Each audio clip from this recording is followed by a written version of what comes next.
Hello mga kamamsels, good morning po sa inyong lahat dyan. Sa mga nanonood po, magandang araw po sa inyong lahat. At ito nga po, nandito po tayo muli sa aking mga alagang succulents.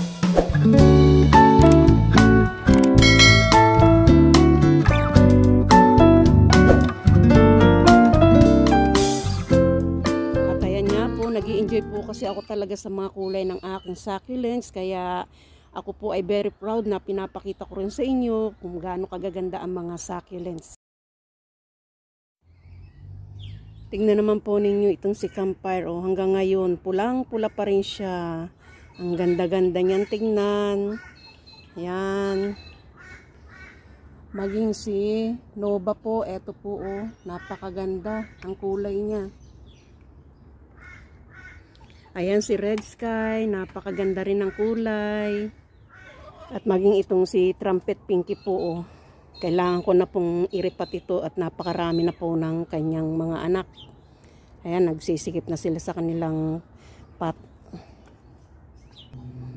At ito naman po si Fantastic Fountain.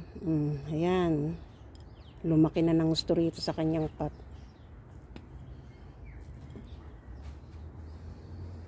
Ito si Pot Pinks. Orange na orange po. Nag-o-orange siya. Ito po si si Graptoberia Robra po ito. Robra. Napakaganda po ng kulay niya oh. Ayan. At ito naman po si Echeveria Shabiana. At ayan, may anak po. Tatanggalin ko na po yung anak mamaya at ilalagay ko sa ibang pot. Ayan, papalakihin ko siya doon. Kasi mag-aagawan sila ng mother plant ng pwesto. Ayan.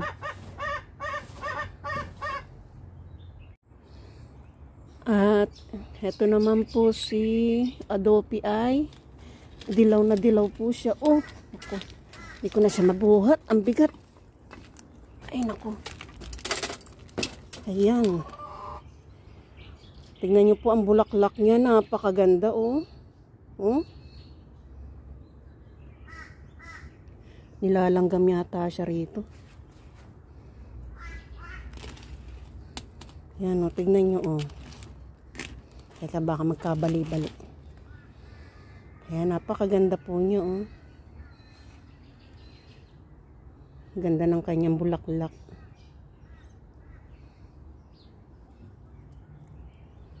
At ito naman po si Kalancho, Kalangkowi or whatever. Ayan, tawag po sa kanya ay Kalancho.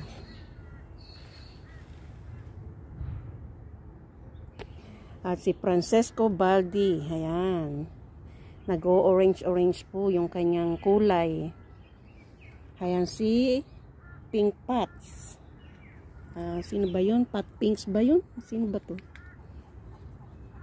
Ayan, Sedum Pot Pinks. Nag-o-orange-orange din po ang kulay niya. Ayan. Ito po hindi ko kilala. Ano kayang pangalan nito? Ang ganda po niya eh. Oh, tignan nyo. Oh. Ayan.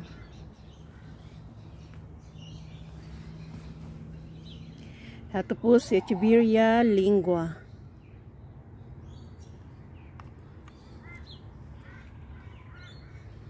Eh, mga nagtutumbahan na kayo. Napakarami ng ano nitong isang to. Nag-uugat-ugat na oh.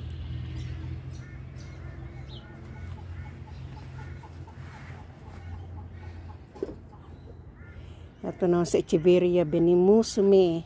Anak na lang po yan nung pinakamalaki kong Echeveria doon. Nakita ko nga po yung aking Echeveria Benimusume. Papakita ko po sa inyo.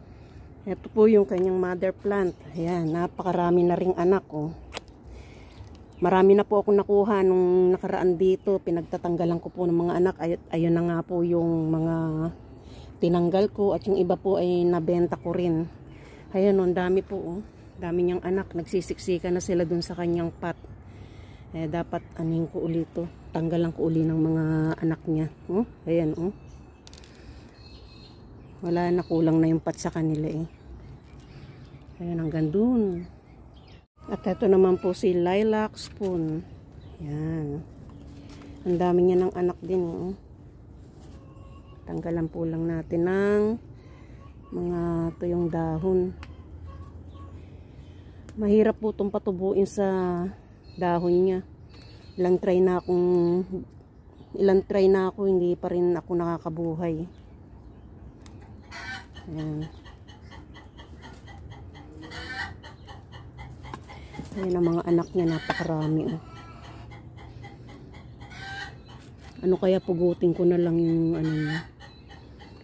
Ayan, pupugutin ko na lang po dito at para mabigyan daan po yung mga ano niya, anak-anak niya. At tingnan nyo si Pachyphytum oviporum. Ayan oh. Ang ganda oh. Nagpipink po yung mga kulay niya.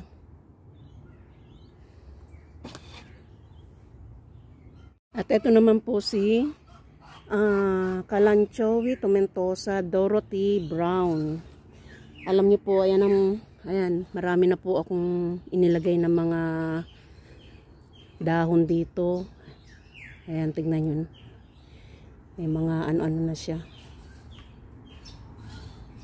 Ayan, mga tumutubo na oh. Dali din palang magpatubo nito. Ayan, lahat po ng dahon na inilagay ko tumutubo na.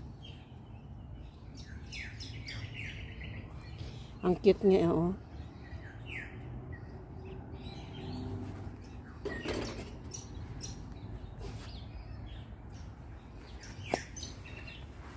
Ito naman po si Fred Ives. Ayan.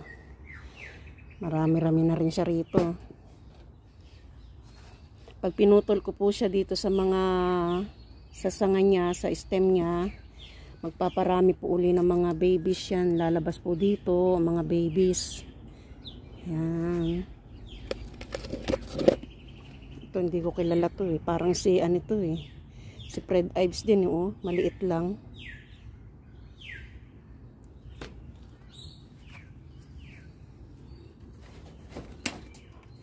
Tingnan niyo po itong anak nung aking ano, sinbang nanay nito. Yung nalagay ko po dito, napakaliit pa niya. Heto na ngayon siya, laki na oh. Ang ganda oh. Si Leticia po, napakaraming mga bulaklak. Tatanggalan ko po ng bulaklak.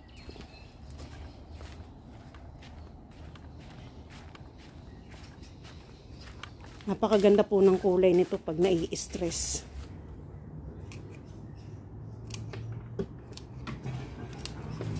Para luminis siya.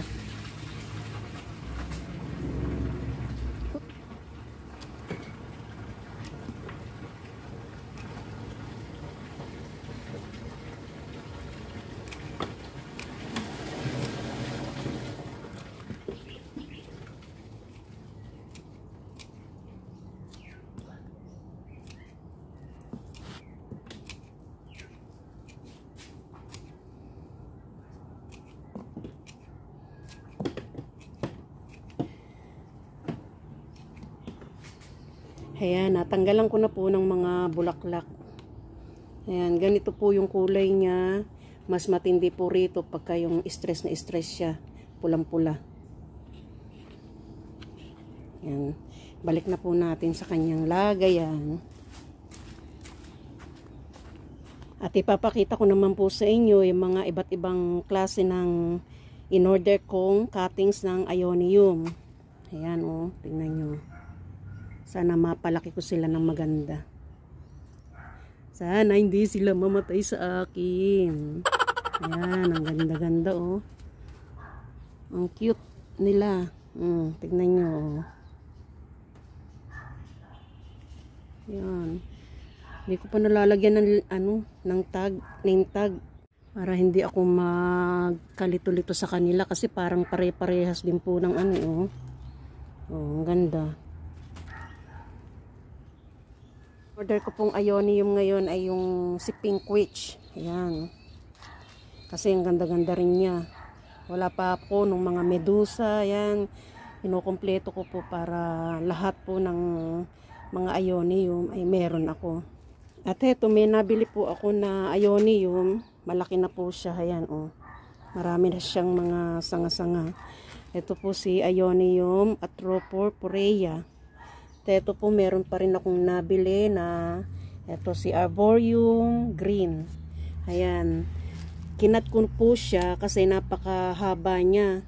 Hindi po magandang tignan. Kaya ang ginawa ko po, kinat ko at ito na po yung kinat kong niya, body niya. Ayan. Tingnan nyo, buti buhay po. Kasi ayan, oh, malalaman yung buhay kasi may tumutubo pong ito, oh. Ayan. Ayun yung isa, oh. Ayun, oh. Ayun pa yung isa, oh. Ayan. At yung mga kinat ko po sa kanya, ipapakita ko sa inyo. Ito po, oh. Ayan. Buhay din po siya kasi meron po siyang ugat na. Ayan. Dali po talaga magpabuhay ng mga succulents.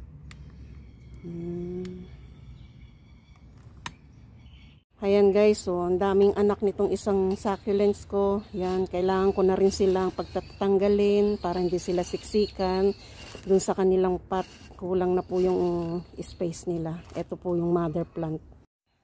So ayan guys, marami pa po tayong gagawin ngayon sa ating mga succulents. Kaya thank you for watching and please don't forget to subscribe, likes and share my channel. See you next time. Bye!